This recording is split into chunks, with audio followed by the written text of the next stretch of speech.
Welcome to Dove and Dragon Radio. I'm your host, M.L.Ruscsak. I'm here with special guest and Trient Press author, Deaunna Smith. Welcome. Hi. Now, you have currently 3 books with us. We have another one getting ready to come out shortly, and they've all ranked in the bestseller list. Yay. Yes, I'm excited about that. I'm so excited about that. So where would you like to start?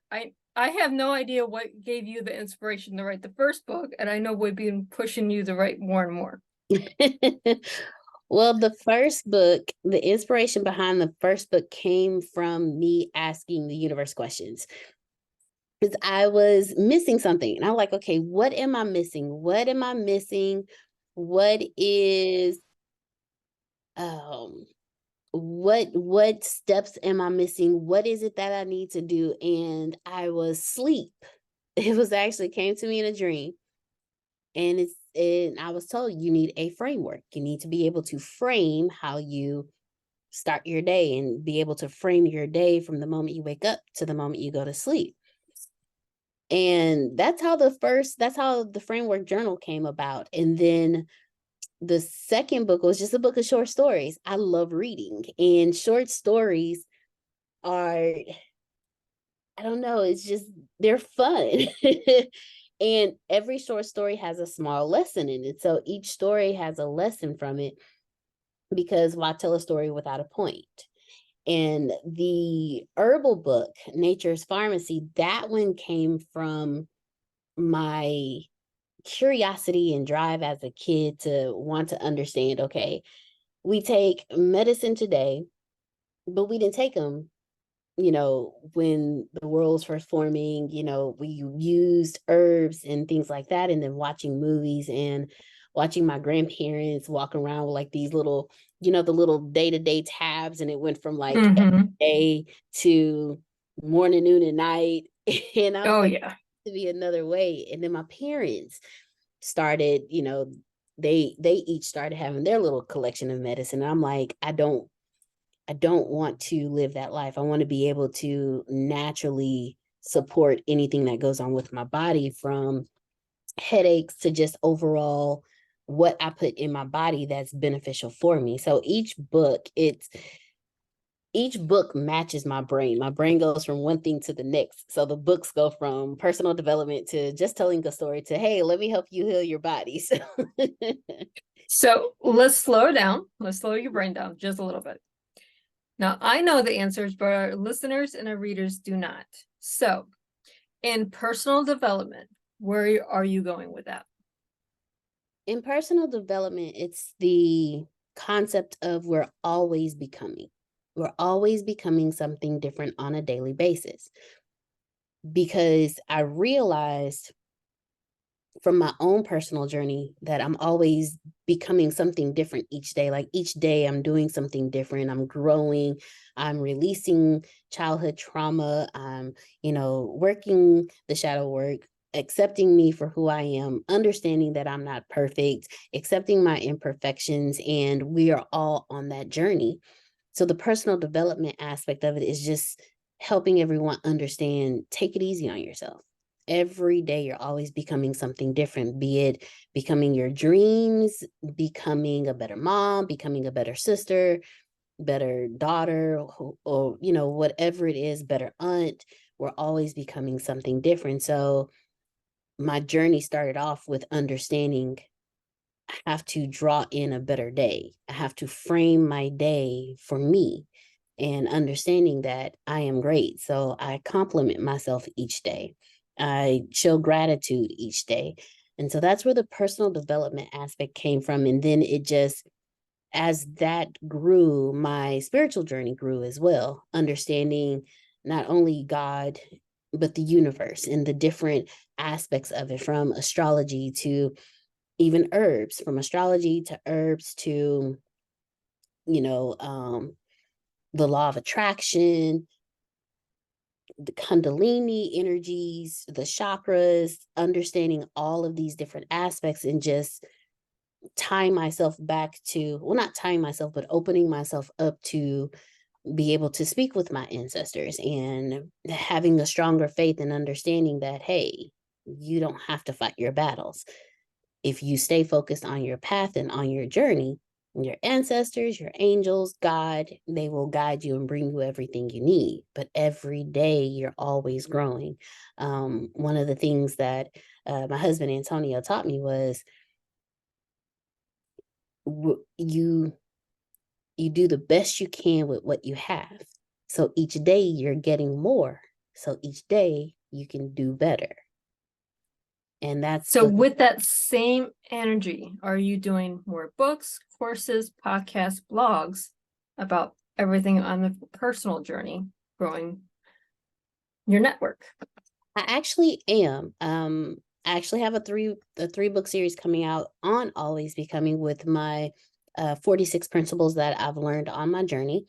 I have a blog coming out, not a blog, a podcast coming out, Always Becoming. On my website, I'm writing more blogs, and I do have courses coming out starting August 31st. I will be actually teaching Always Becoming every Thursday at 11. Were the Always Becoming Beyond part of the Assemblies of Wanderers? Yes, yes. Always important to say where we can find. Yeah, it will be on the Assembly of Wanderers. Always Becoming that I start on Thursday. Those will be available on my podcast that I have coming out. Anything that I do will everything will be up on the podcast. And then the podcast also includes, journal prompts that you can write, questions to ask yourself that you can journal to get answers for, deep dives into shadow work and just different questions you can ask, different concepts, different conversations that you can have, because it's not, personal development isn't just about one thing. It's a combination of an understanding of all things. And when you have that understanding of all things, you can be every day and just be present and just love life. So the Always Becoming course will actually be on Assembly of Wonders. And then every Thursday, I'll have a class where we just have an open discussion and dialogue of things that we're going through and talk it out. And if people want to join your class, is there a link that they can do that now? I will send you the link. I haven't set the link up yet, but I will be sending the link. Yes, I will be sending the link. You can't have a class without students, right? Very true. Very true. Very true. This is actually the first time it's being officially announced. So, Well, I'm gonna pull stuff out of you. That's my job as a host, is pull this information out of you. So we got the personal development. Let's go into these short stories and fables. Now, like you said, what's the point of a story if there isn't a point? Even the most off-the-wall science fiction Star Trek has a point to it. Yes, it does. And it's a different point depending on if you're reading it, if you're seeing it, and who is reading it or seeing it. Exactly. So with the Fables of the Fantastic, the short stories, I loved reading as a kid. I really did. It started off, I used to watch my mom read her Harlequin books, and then I would slowly inch myself and I would lay next to her while she was reading. And then I started slowly inching and kind of watching what she was reading, and then started reading with her. And when she picked up on that, she bought me my own book, and she started me off with the Babysitters Club. And she got me the whole series. So I watched it while she would sit and read her books. I would sit and read my Babysitter's Club. And I have a very vivid imagination. So reading it expands it, and it allows me to just be the big kid I am and let my imagination run wild. So with the short stories, I also wanted to give that to others, to be able to read something, put themselves in that place, but then afterwards sit back and ask themselves, okay, am I like this character? What was the point of the story to me? Like, what did the story mean to me? What could I have learned from this story? And I absolutely love it because, like I said, every story there's no point in telling a story. Every story has a point, and you should never tell a story without a point. So the point of Fables of the Fantastic was to definitely entertain people with the stories, but also for them to go back and reflect and be like, okay, was this me in the story? There's a story about a gentleman who, as a kid, he played the piano and he loved playing the piano, but he was nervous about performing in front of people. And then one day he just decided, you know what, I'm tired of being scared. I'm going to just go for it. And he went for it and became great at it. And the moral of that story is don't let your fear control what you do. Like, you move forward no matter what. So move past your fear, and past your fear, you have an amazing life. So each story has this wonderful point to it. But again, it also determines, like you were saying, who reads it and what they get out of it. Somebody else may get something completely different out of it, but that's perfectly okay. And that was the point of Fables of the Fantastic, just to allow people to just read stories and then contemplate afterwards, like, what part of this is about me? Because I used to read books for the entertainment, but then afterwards I would sit back and I'm like, man, what if that was me? Like, how would I respond to that? How would I feel, after that has happened to me? My favorite set of books that I read it's the Dark Angel trilogy. And that's one of those trilogies that I just consistently read. I haven't read it in a while because, you grow up and get busy, you build a brand. But I love. Yeah, you don't get to have reading time when you're actually busy, right? No, you don't. But I love that story because no matter what, no matter the differences, you can always find love. But you have to be strong enough to survive the in between, the growing together, the getting to know each other, the understanding that while somebody may be a monster, you don't know their story. You don't know how they got to where they are. And if you just relax and just be yourself and show love, anything's possible. Just like the story Beauty and the Beast, anything is possible. Because because Belle was who she was, the Beast he relaxed. She didn't shy away from him. She didn't see him as a beast. She just saw him. First off, she saw him as somebody who was trying to hurt her daddy. But then as she got to know him, she saw the heart behind the beast. And that's what I loved about the Dark Angel trilogy. Plus, I'm really into vampires and werewolves and things like that. So Right. Well, it's always good when you compare a vampire with a meaningful story too. very much so. Very much so. So are you coming out with any more short story type books? I am. I'm in the process of writing one now called Drawn to the Word. And it's for teachers, speakers, anyone who teachers, professional speakers, anyone in any type of religious leadership role, because the best way to get a point across is to tell a story. So this book is going to have over 1,000 short stories. I'm also going to incorporate, spiritual scriptures for those who are using it to teach a lesson on a spiritual level. For those who are speakers, if they tell stories, because some speakers use quotes, but for the professional speakers, if they tell stories, then now they easily have stories that they can access. And this particular short story book is going to be grouped together by words.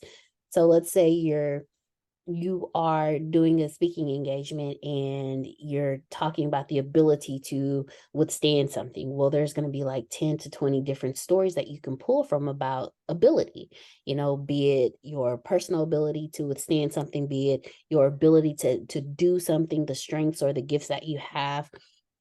So it's going to be based off of that ability, trust, love, all it's over 75 different categories that you can choose from. So let's say you're telling a story and you want to tell a story and you want to use a story about a kid who overcame whatever they were going through. Then you go under the overcoming section and you'll just go through the stories and pick which one resonates with you, and you can use that story. Each story is going to be 2 to 3 minutes. So you're not when you're telling the story, I made them short on purpose so you can be able to add you to the story without having to go through this long memorization process of a 10-minute story. It's just a quick 2 to 3 minute story. And then after that, I'll give you some points on, things you can learn from the story, and then some scriptures from different sources. Like you have the Quran, you have the Bible, things like those different sources. So that way, depending, no matter what religion you're teaching from, what scriptures you can go back to. See, that's always good. How many speakers are there out there? I mean, there's thousands upon thousands of speakers. We don't actually have a actual number because they're growing every day. Right. But every speaker needs to add things to their presentation. Exactly. Even at the AI4 this year, they were adding stories. It wasn't just the text stuff, they were actually adding little stories or little tidbits in there to make it more personable. So this is a book that is needed. Teachers need it, because how many times in English are we looking at some story that's where the red fern grows? You pull a book. Now it's not relatable because, you're in a high school, maybe junior high, you're bored with it. It's not resonating with you, but the teacher can pull in a different source to put in the meaning of whatever chapter they're in. Exactly.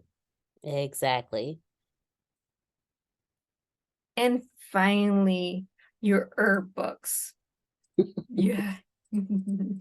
I know where this one's going, but you're right though, with the herbs. I can remember Grandpa, he had his prescriptions in the kitchen, then he had herbs on his dresser in his bedroom. Awesome grandpa. And I would tell you, Grandpa was one of those people that was ingenious for his time. But you go up to it, Grandpa, what's this for? I have a headache. Can you help me? I don't want to take Tylenol. Sure, let's go through these here. And he'll be on there going through his bottles of herbs, or even the crushed herbs. Okay, you wanted to make tea out of this one. You want to take this one, whatever the case may be.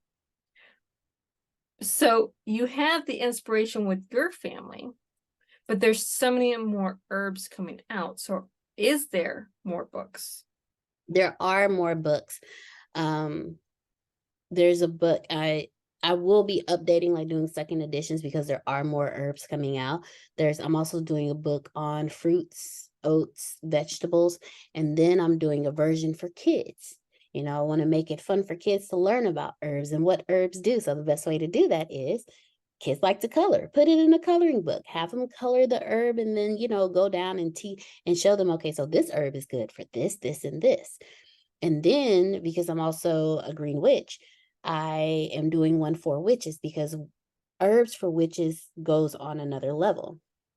Not only is it for healing, but when you associate the herb and the astrology on when the herb harvest, and when you plant the herbs, and then you, based on the astrology of the type of herb it is, if it's female or if it's feminine or masculine energy, if it's this or that, because when you're putting together different things, different tinctures specified for a certain thing, you want to know what's going on with this herb.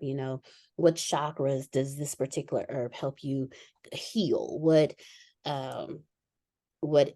ailments can you use for this particular herb? When doing this particular spell, what type of herbs should I use for my incense and things like that? So it's 3 different versions of the books for 3 different audiences, because I understand you have those who are deep into herbs and want to learn that, but then we also need to educate the children so they grow up more healthier than we did.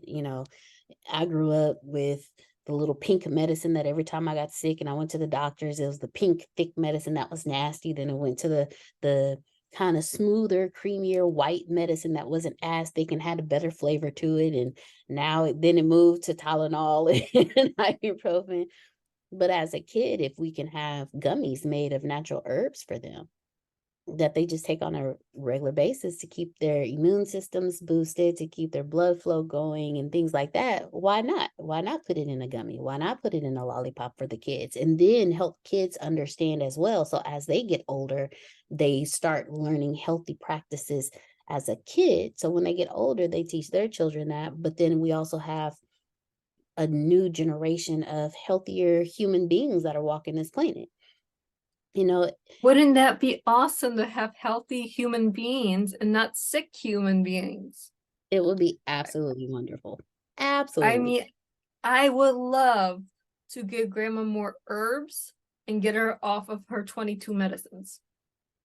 I would love that. It's not going to happen because, you know, granny's set in her ways and doctors are set in their ways. But I would love to, my daughter, to teach her the herbs and go, here, you take this before you take this.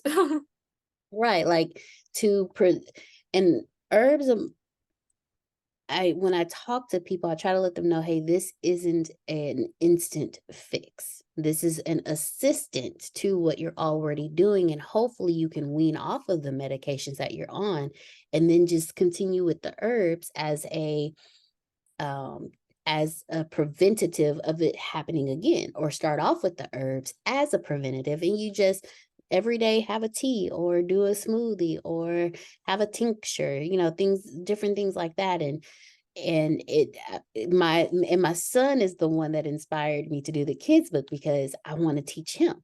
You know, last night we were talking, I pulled out my tarot cards and he was like, "Mommy, what's that?" And I was like, "Well, and I explained into it, this is how mommy talks to God. This is how mommy, has conversation.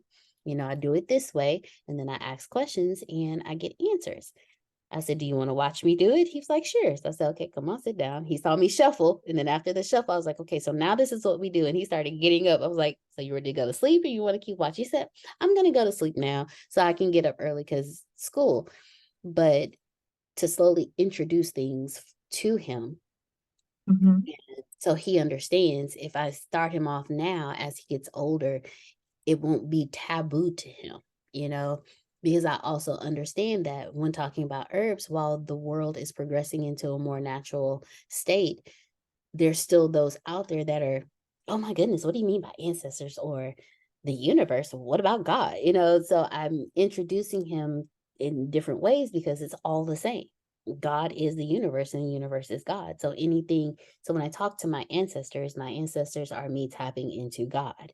When I talk to God, that's me tapping into God. But my communication is through tarot. And sometimes I can just go sit with my grandmother and she'll deliver messages to me as well. And my grandmother's passed And away, so then we have, yeah, and then we have your witch herbs for witches, That one's actually part of the Sacred Journey course. So it's not just a book that's out there, it's actually being paired with courses. yes, which I'm And excited. that's, yeah, we always try to pair educational something with something that you're teaching. Because if you're teaching herbs, you need to be teaching herbs as a course. Hmm. If you're teaching it for a certain genre, a certain reader, or certain listener, you have to have the course tailored to that person. So have the book tailored to that person. Because Right. if you say to someone that's just looking for a cure for acne, and they go through a book on herbs and come to Mugglewort that they probably never heard of, is going to Right. have one meaning. Where if you go to a book of witches and you go Mugglewort, they're going to have different meanings. Exactly. Exactly. Same plant, different meanings altogether. Exactly. Because when it comes to the magical aspect of the herb, it does more than just clear the clear the acne. Mhm. It can not only clear the acne, but there's a spiritual source that is causing this acne. So when you learn what the herb is doing to you, not only physically, but if you get to the core, the root of what the issue is, you can use the herbs to help you cleanse that, you know. Um, like, I can't remember the name of it, but there's one herb that you drink it and it's for cleansing your soul and just cleansing you and making you feel better. And the instructions are, you drink it. And of course, when you drink something, it's gonna come out. So when it comes out, you're sitting there, you're like, this is me releasing, whatever this was in this Mhm. natural way. And now it's out of my system. It shows you not only what to do through, but even things to say to guide you through the utilization of the herb in the magical way to help you get through what you're going through. So while you have acne, you may have a deeply rooted emotional issue and a blockage, and so it's coming out as acne for you, but it's more than that. So it helps you not only cleanse the physical, but cleanse the spiritual and the emotional as well. Exactly. Oh, everything has a dual purpose, dual meaning. And sometimes you have to get all the books just to understand what you're actually doing. Yeah, I have like seven in my studies. I have like 8 different books, and each one it has the herb in it, but in each one there's something that explains it in a different way. So I was like, you know what? I just need to put something together where it's all in one, and that's Hmm. what inspired the books. That's what inspired it, having it all in one place, not having to go over here to an astrology book and it tells you, oh, these herbs are best used around this season for this reason. And then you come over here and you're reading about chakras and you're like, oh, you can cleanse this chakra with this. Why not have it in one book? It makes no sense, but no one's ever actually sat down to do it till you. You were meant to do this. This is why you are doing it. But it was so great to have you on the show today. Thank you for having me. This is fun. This is really fun. And we always look forward to all your new books and all your new bestsellers as they come out. Yay. I mean, I love seeing an author hit #2 on the global bestseller through the printer. I love that. So thank you again for being on the show. Thank you for having me. And for our listeners and our viewers, happy reading. And we're out. Thank you, thank you, thank you.